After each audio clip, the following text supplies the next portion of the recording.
Bismillahirrahmanirrahim. Alhamdulillahirabbil alamin. Allahumma shalli wa sallim wa barik ala sayyidina Muhammadin amma ba'du. Teman-teman yang dirahmati Allah, assalamualaikum warahmatullahi wabarakatuh. Dengan beberapa kondisi talak yang terjadi antara suami dan istri itu hukumnya bisa jadi wajib. Artinya si laki-laki wajib mentalak istrinya dalam kondisi tertentu. Ini yang akan kita bahas pada episode kali ini.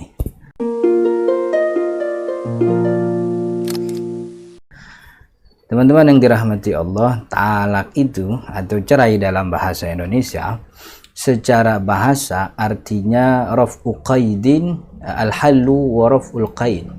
Al-hallu itu melepas, raf'ul qaid itu membuka ikatan. Itu secara bahasa. Tolak itu artinya melepas atau membuka ikatan. Nah, secara istilah artinya makna talak yang dipakai oleh ulama dalam kitab-kitab mereka, talak itu diartikan raf'u qaidin nikahi fil hali awil ma'ali biladzin makhsus aw ma yaqumu maqamah.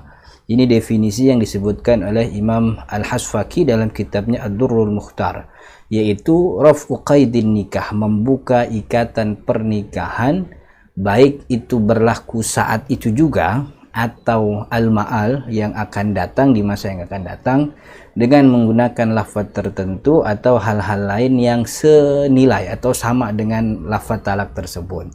Jadi kalau dari definisi ini talak tuh kita bisa artikan begini, ada beberapa poin. Pertama, talak itu adalah sesuatu yang membuat pernikahan itu terputus ikatannya. Dan perlu diketahui teman-teman yang dirahmati Allah, terputusnya pernikahan itu bukan hanya dengan talak, ada jalur lain seperti fasakh, li'an dan seterusnya gitu. Nanti kita bahas pada pertemuan-pertemuan yang akan datang.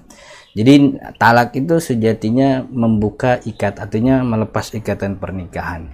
Bisa jadi talak itu terjadi saat itu juga. Kalau talaknya talak 3, talak bain, talak 3 sekaligus, atau itu talak yang ketiga, itu ikatannya terputus seketika itu juga. Atau yang masa yang akan datang itu maksudnya bahwa talak yang terjadi tidak melepas ikatan pernikahan seketika itu, tapi terlepasnya nanti pada waktu tertentu, yaitu setelah selesai masa iddah. Itu untuk talak 1 dan talak 2. Atau talak yang digantung gitu. Kalau talak yang digantung maksudnya dia mentalak istrinya dengan sesuatu yang digantung. Kalau kamu begini nanti saya talak. Nah, itu namanya melepaskan ikatan pernikahan di masa yang akan datang. Yang kemudian poin ketiga, menggunakan lafaz tertentu. Artinya talak itu tidak bisa terjadi kecuali dengan lafaz yang memang sudah ditentukan oleh ulama bahwa inilah lafaz yang namanya lafaz talak. Lafaz talak itu ada lafaz sharih, yaitu dengan kalimat yang tidak mungkin bisa diartikan apa-apa kecuali artinya memang talak, artinya memang cerai. Atau bisa jadi dengan lafaz yang senilai dengannya. Yang senilai dengannya itu berarti lafaz kinayah. Lafaz kinayah itu lafaz kiasan, tidak eksplisit langsung mengatakan talak, tapi mengarah kepada itu dibarengi dengan niat. Atau juga dengan tulisan. Bisa saja orang menulis dengan teks, dengan SMS, dengan WhatsApp begitu.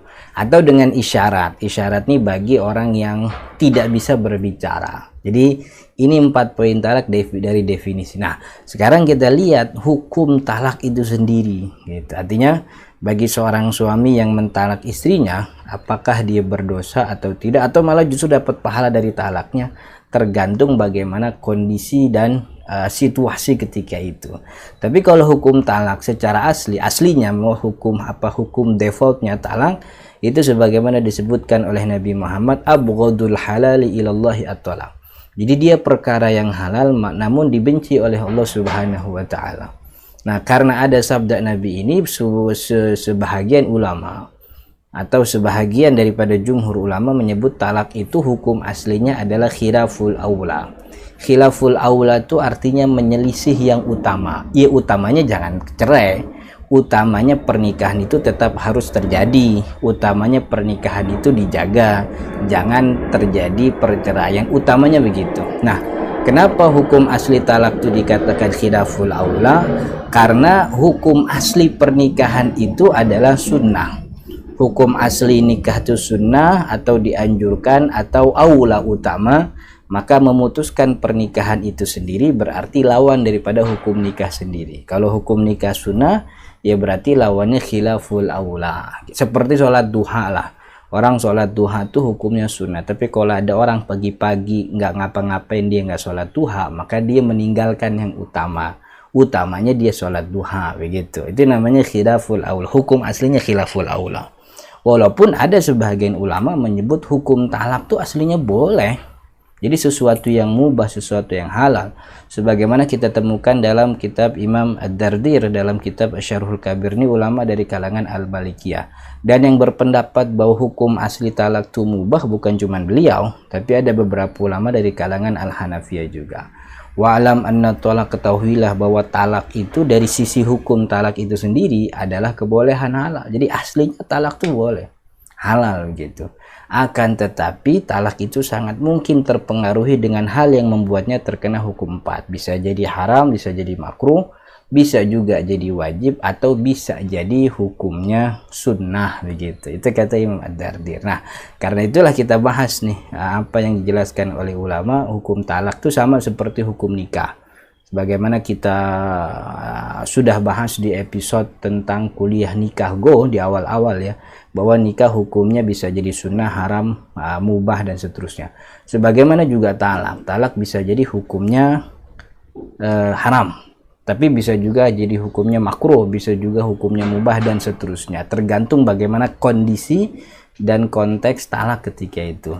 Pertama, talak tuh hukumnya haram. Artinya si suami yang melakukan talak ini jadi berdosa. Kapan talak itu menjadi haram? Talak itu jadi haram kalau dilakukan ketika istri sedang haid.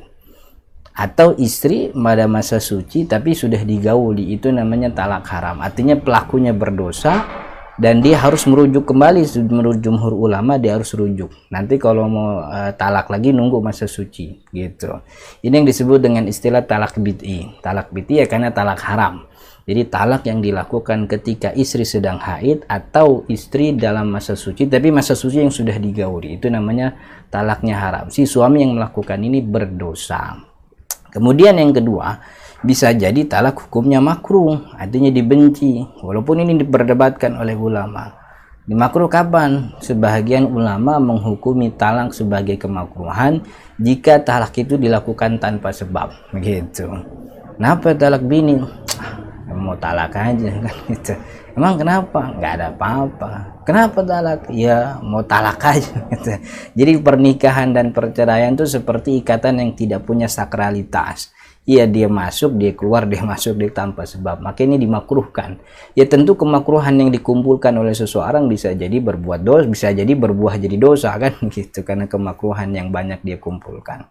Kemudian bisa juga hukumnya boleh. Ini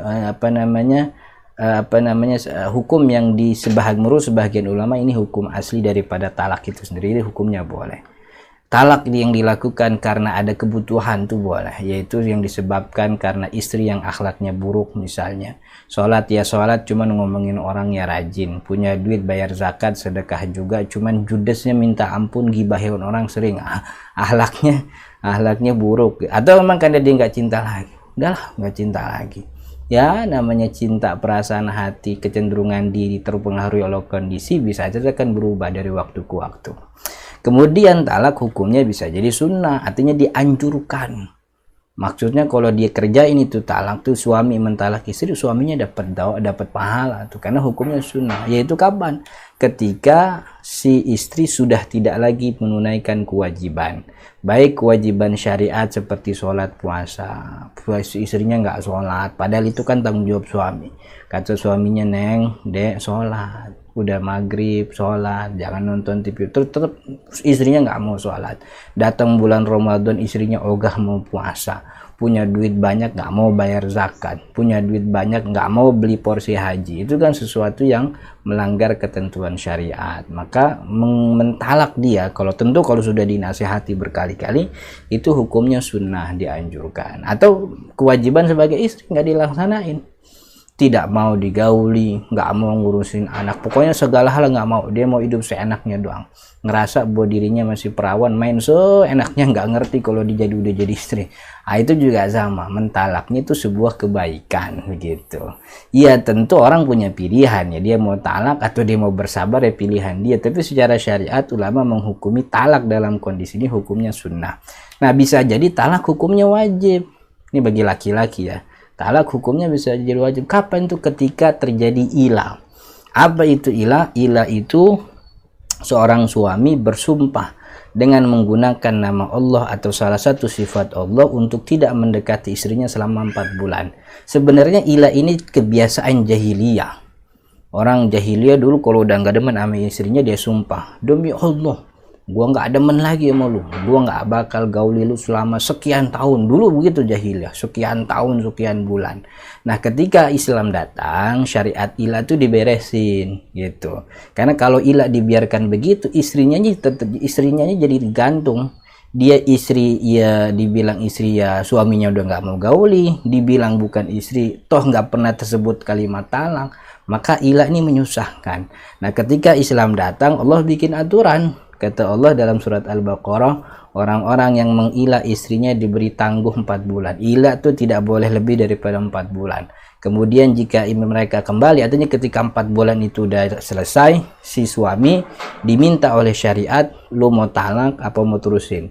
Kalau nggak mau terusin, lu wajib talak. Tapi kalau nggak mau talak, lu wajib tarik itu kalimat ilahnya. Begitu.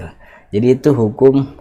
Artinya ketika dia sudah mengilah istrinya, kemudian 4 bulan sudah selesai dan dia tetap tidak mau terhadap istrinya, si suami wajib hukumnya mentalak. Artinya kalau dia nggak talak istrinya, dia berdosa, biar dosa, karena itu hukumnya sudah kewajiban. Itu yang bisa saya sampaikan, mudah-mudahan ada manfaatnya. Nah, bagaimana kemudian talak itu bisa sah? Itu kalau talak terpenuhi rukunnya, rukun talak, dan selanjutnya dengan tentang masalah talak insya Allah kita akan bahas di pertemuan yang akan datang. Stay tune terus di channel ini, mudah-mudahan ada manfaatnya. Teman-teman yang dirahmati Allah, saya punya kuliah tentang nikah, judulnya kuliah nikah go, yang sudah sampai saat ini sudah ada sekitar 32 episode.